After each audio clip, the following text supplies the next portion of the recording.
Hey everybody, my name is Josh LaFleur with Late Start Piano. Today I'm going to give you 6 different methods that you can use and apply immediately if you ever feel like your piano practice is starting to get boring. So maybe you feel like you're not making much progress, you feel kind of stagnant, and the reason for that is because you're just bored. You're kind of tired of doing the daily grinding and the daily work of practicing the same things over and over again, and you feel like maybe you've hit a plateau, you feel like you don't really know what to do next or how to get out of this mental slump. I'm here today to give you 6 tips on what you can do to get out of this slump, to make sure that you are giving your piano practice maximum focus so that you can play all of the songs that you love and that you want to and impress all of your family and friends with your playing as soon as possible. So, point number one is if you ever feel like what you're practicing is boring, change what you're practicing. So, very simple. As an example, let's say that you practice your scales every day and you practice your sharp side of the circle of fifths. Okay, so let's say you practice C major, then you go G, then you go D, A, E, B, F sharp, C sharp, and then you're done with the scales. Instead of that, maybe you could work on the flat side, right? So you can practice C, then you can go F major, B flat, E flat, A flat, D flat, G flat, and C flat. You can go the other way around the circle of fifths. That's one way to do it. Maybe if you normally practice scales going in parallel motion, going up at the same time and down at the same time, maybe going contrary motion. So your left hand's going down as your right hand goes up, and then you come back in the middle. Maybe you can practice scales in thirds. Maybe you can not practice scales one day, and instead you can practice your arpeggios, right? Maybe you can practice your chords in the left hand, and then you're just playing the scale in the right hand, and then you can switch it. You can play chords in the right hand and your scale notes, individual notes in the left hand. I mean, there's so many different things that you can do. It's surprising that I find a lot of people, they kind of get in their daily routine, they get in their rhythm, and they just will continue to practice the same exact thing over and over again. And it gets to a point, I think, this is my theory, that they become so comfortable with that one thing and they become pretty good at it, and they don't want to change that and work on something that they're not good at, right? So I know you've had this happen to you in other areas of life, but let's take the scale example. Let's say you're really good with your C major, G major, and D major. Let's say you can play those scales blindfolded, you're really good. You can play it up to speed, it sounds crisp, it sounds good. You might just keep practicing those. Even though you already have a pretty good grasp on them, you just keep practicing them because it's easy. You don't really have to think about what you're doing, you're already proficient. But you might be scared of, or maybe afraid, or feel like it might be too tough if you try to practice your D flat major, right? Because D flat major has 5 flats and you're not used to playing with 5 flats, and you might be just intimidated by that scale.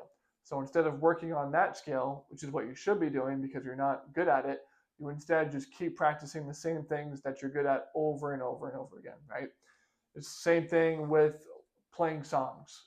So people will, I've said this many times before, but when they're learning a new song, they will just keep starting back from the beginning. They'll get to the problem area, say it's measure 10. They make all the mistakes in measure 10.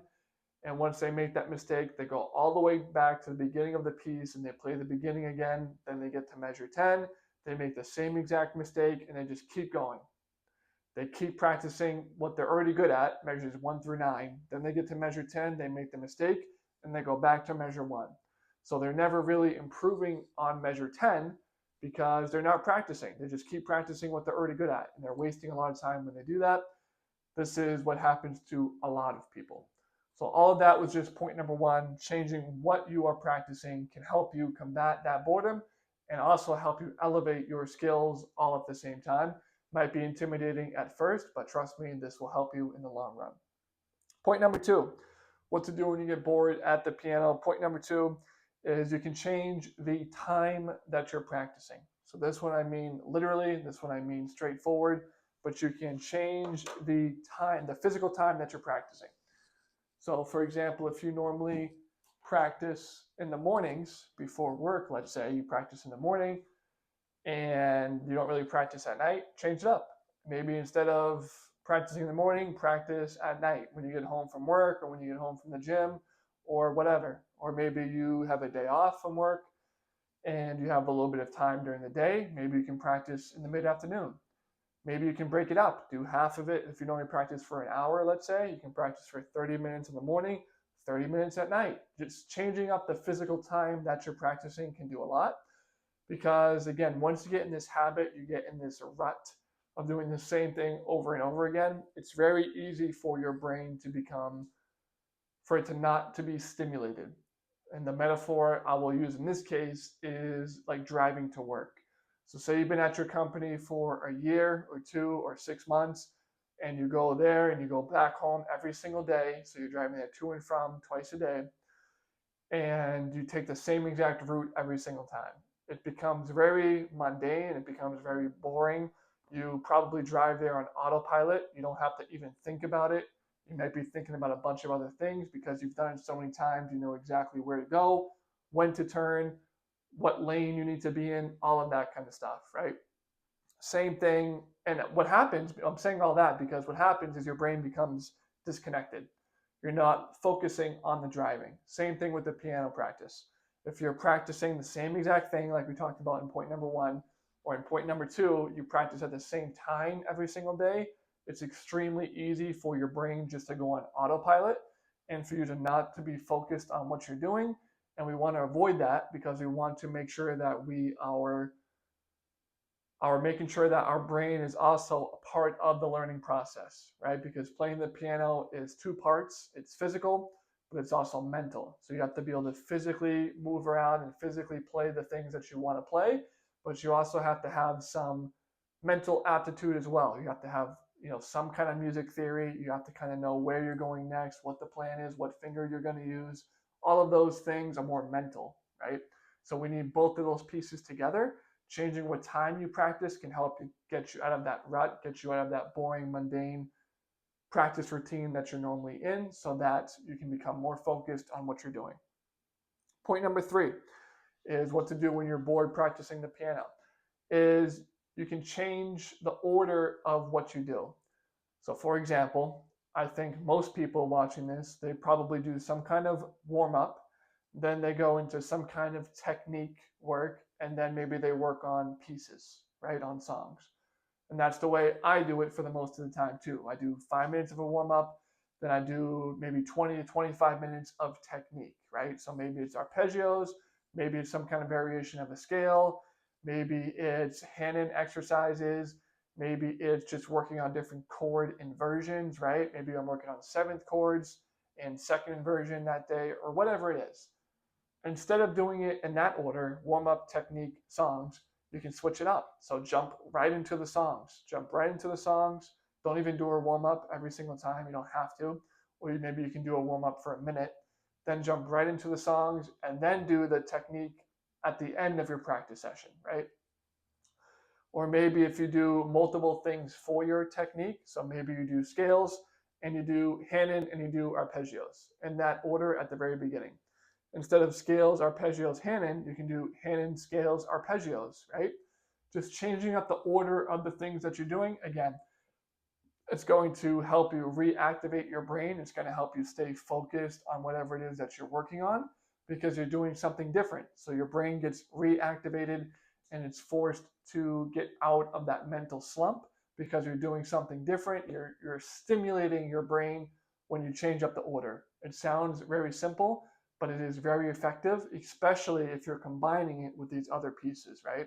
So maybe you're practicing at a different time and you're switching up the order of things. Even just those 2 pieces alone can do a lot of wonders for you to help you get out of that rut, get you out of that boredom of playing, and get you back to being re-engaged with your playing. Point number 4 is you always want to include something fun.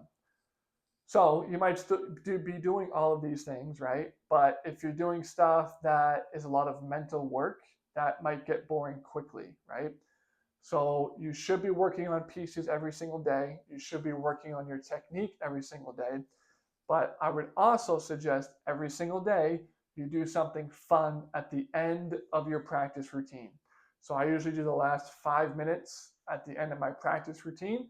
and I do something fun. For me, that's usually improvising, but sometimes I will, besides improvising, maybe I'll try to play a song by ear.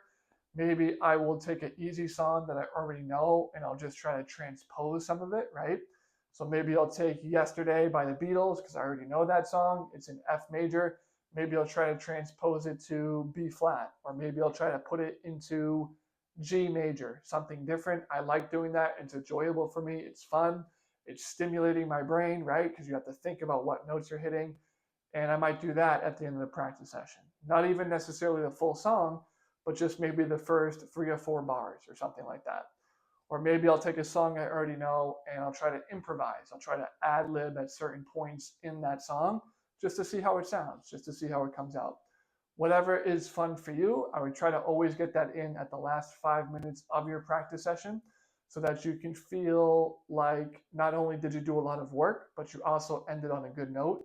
And if you can make your practice session fun, even if it's just the last 5 minutes, you will be more inclined to come back the next day and you'll be more likely to be consistent with your practice routines because it's not boring anymore and now it's actually starting to become fun, right? So if it's not boring and it's actually fun, you're more likely to do it.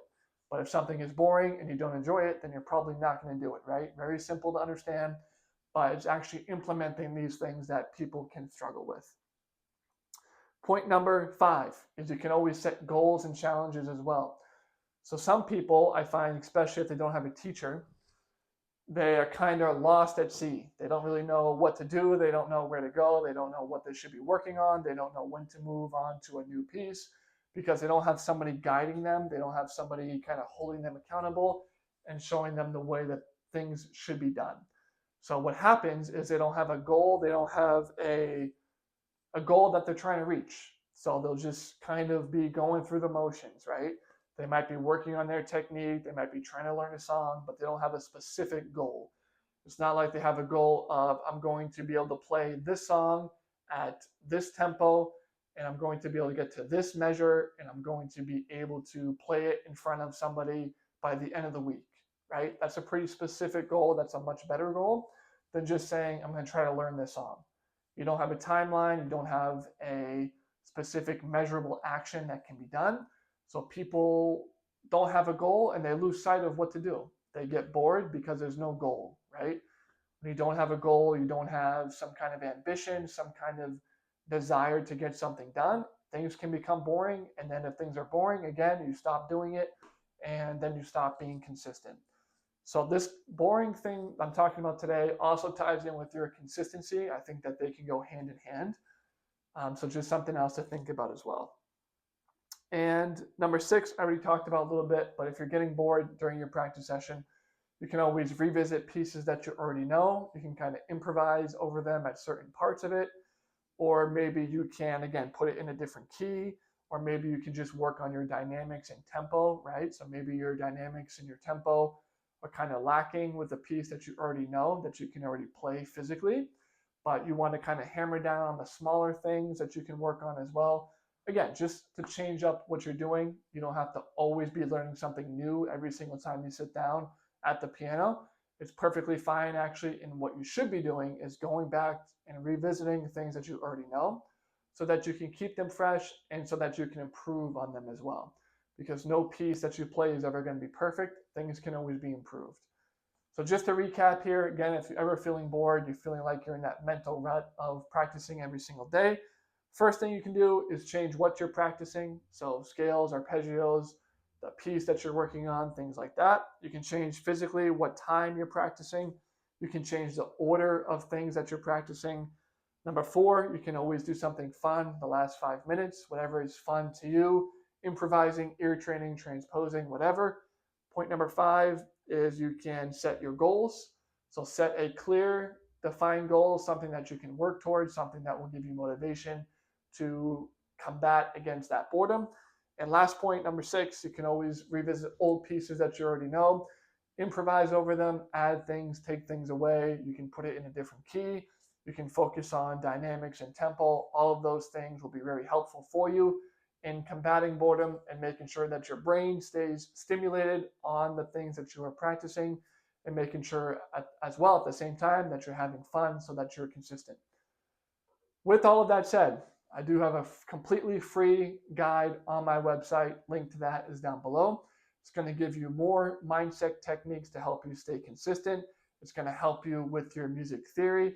And at the very end, we're going to walk you through how to play your first song if you're a complete beginner. Again, that's completely free. To get that, all you have to do is go to that link in the description below. I am also offering lessons right now via Zoom. To get started with those, send me an email. That email address, again, is listed in the description below. My name is Josh LaFleur with Lake Star Piano, and happy practicing.